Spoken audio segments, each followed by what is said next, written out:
Hai Nakama Squad, kembali ke bersama Nakama Aquatics. Indonesia sejak dulu menjadi surganya flora dan fauna.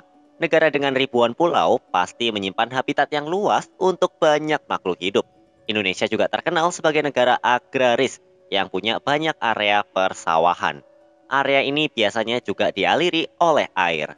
Dengan lingkungan yang jauh dari hiruk-pikuk kota dan kesibukan industri, area persawahan pasti menjadi habitat sempurna untuk banyak jenis satwa untuk hidup dan berkembang biak.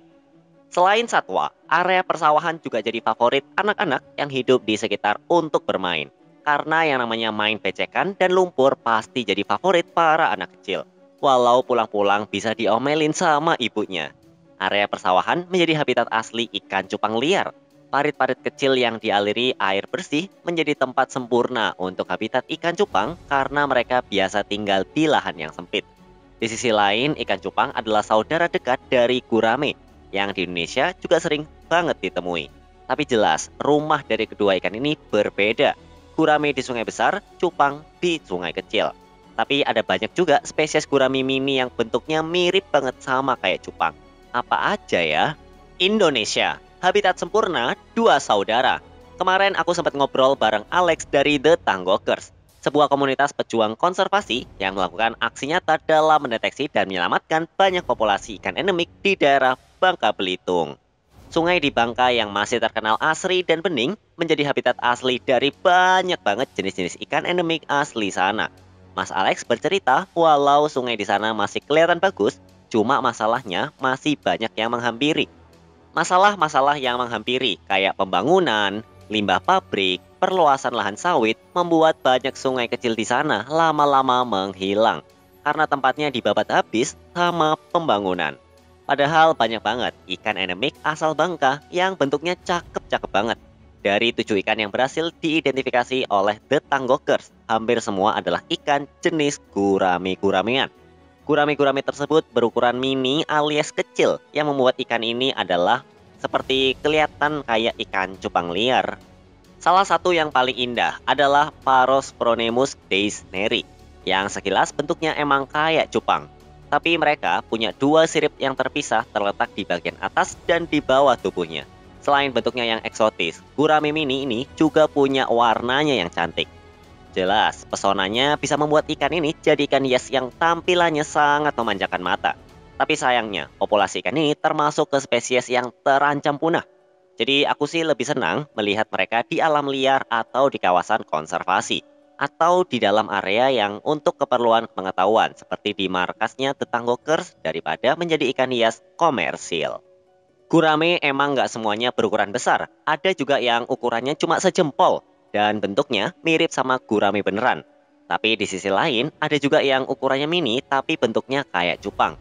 Salah satunya adalah Parospronemus deisneri atau orang sana nyebut dengan sebutan gurame paros. Setelah diusut oleh anak-anak The Tanggokers, Bangka emang jadi habitat asli bagi beberapa spesies gurame mini asal Indonesia. Juga cupang liar asal Indonesia pula. Walau cupang terkenal adalah maskotnya negara Thailand, tapi Indonesia juga punya spesies cupangnya sendiri. Beberapa ada yang hidup di Pulau Bangka.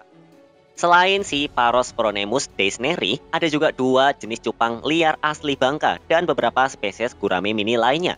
Nggak cuma terkenal akan martabak dan bakminya, Bangka juga menjadi rumah teduh buat banyak jenis satwa air, termasuk gurame dan cupang liar.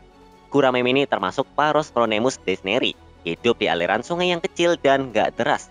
Terus mereka juga gemar hidup di lingkungan air ber-pH rendah dan pekat atau bahasa kerennya black water.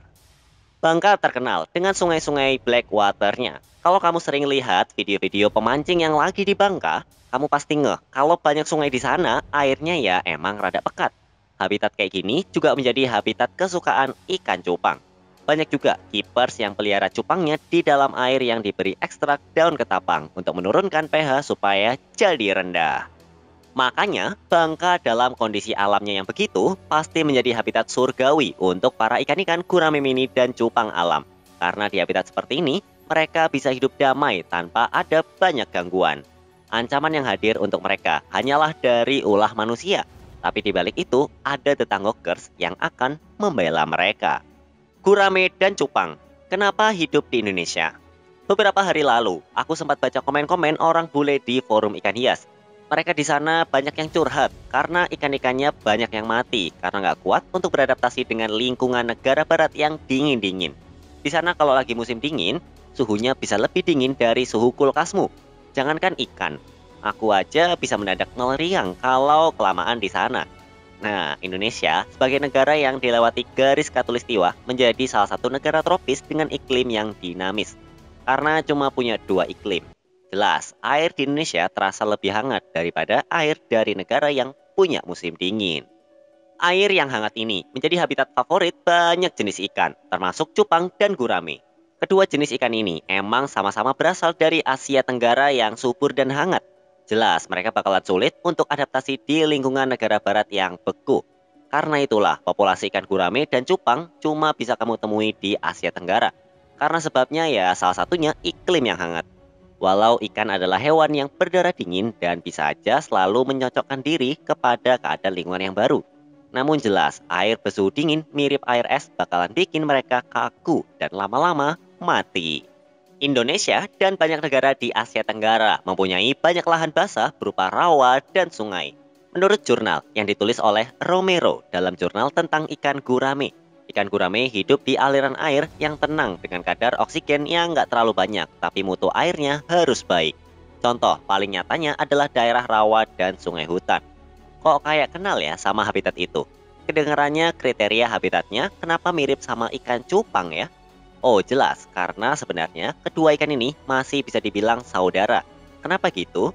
Bisa dijelasin? Oh jelas bisa. Duduk manis dan dengerin ceritaku ya. Gurame dan cupang, saudara apa bukan? Pada tahun 1832, seorang zoologis asal Denmark bernama Jan van der Hoeven menemukan ikan yang dia masukkan ke dalam kelompok bernama Ospronemidae. Keluarga ini dihuni oleh banyak spesies gurame dan ikan cupang atau beta splendid. Ciri paling ketara dari ikan gurame adalah tulang panjang yang letaknya persis di sirip dayung atau pelvic fins-nya. Ciri lainnya adalah hampir semua outbrooder, yang artinya mereka mengerami anak-anaknya di dalam mulut. Mirip kayak beberapa spesies canat dan arwana. Tapi ada juga spesies gurame yang gaya mengeraminya anaknya itu nggak gitu. Karena ada yang ikut stylenya cupang, tapi juga dengan membuat bubble nest atau sarang dari gelembung. Ada sekitar 133 spesies Ospronemidae yang mudah ditemukan dan dipisahkan menjadi 4 subfamilies. Wah, banyak juga ya. Cupang dan gurame datang dari keluarga yang sama, yaitu Ospronemidae. Sebagai sepupu, mereka sebenarnya punya beberapa kemiripan dan perbedaan yang cukup mencolok. Jelas, perbedaan pertama adalah ukuran. Karena gurame sabah ukurannya bisa 10 kali lipat dari cupang itu sendiri. Tapi ada beberapa perbedaan fisik yang membuat kamu ngeh mana gurame dan mana cupang. Walau bentuk gurame mirip banget kayak cupang, contoh seperti si Pharospronemus deisneri. Ciri yang paling ketara adalah ikan cupang nggak punya sirip panjang di pelvic fins-nya. Sedangkan hampir semua gurame memiliki itu. Bahkan Pharospronemus deisneri yang bentuk badannya 100% mirip ikan cupang juga punya sirip panjang di pelvic fins-nya. Walau bentuknya rada berbeda dengan gurame lainnya. Sedangkan persamaannya adalah kedua ikan ini bisa kuat bertahan hidup di kondisi air dengan oksigen yang tipis. Makanya kamu pasti sering nemuin kolam ternak gurame tanpa filtrasi dan hanya mengandalkan sinar matahari aja sebagai alat produksi zooplankton untuk mensuplai oksigen. Karena itu, kedua ikan ini dianugerahkan paru-paru berbentuk labirin yang memungkinkan mereka untuk mengambil nafas dari permukaan air. Mereka lebih suka oksigen segar daripada oksigen di dalam air. Persamaan keduanya adalah mental tarungnya. Walau nggak terkenal sebagai ikan tukang berantem, tapi gurame juga menyerang ikan lain yang hidup di daerahnya. Biasanya, mereka suka ngebully ikan yang ukurannya lebih kecil atau warnanya sama kayak dia. Aku punya pengalaman ngekip gurame mini berwarna biru dan dia emang suka banget nyerang ikan lain yang mendekati ke teritorinya. Dengan watak yang sama, kira-kira kedua ikan ini masih bisa disatuin nggak ya? Sebenarnya bisa-bisa aja, asal tanknya besar dan ukuran mereka sejajar atau setara. Kalau guramenya lebih besar, ya wassalam deh buat si cupangnya. Kamu bisa memelihara dwarf gurame dan ikan cupang dalam satu tank yang bisa diisi dengan ikan-ikan lain kayak neon tetra sebagai penengah. Menurutku kamu pelihara mereka masing-masing seekor aja. Karena pengalamanku berbicara kalau pelihara lebih dari satu, mereka pasti gelut. Ya namanya juga saudaraan, pasti ada persamaan dan perbedaannya sih. Nah, jadi itu dia kenapa ikan gurame dan cupang banyak ditemukan di Indonesia. Kalau kamu gimana? Pernah nggak kamu nemuin ikan gurame di sawah atau mungkin ikan cupang di sungai? Tulis di kolom komentar ya. Sampai jumpa di video-video Nakama Aquatic selanjutnya.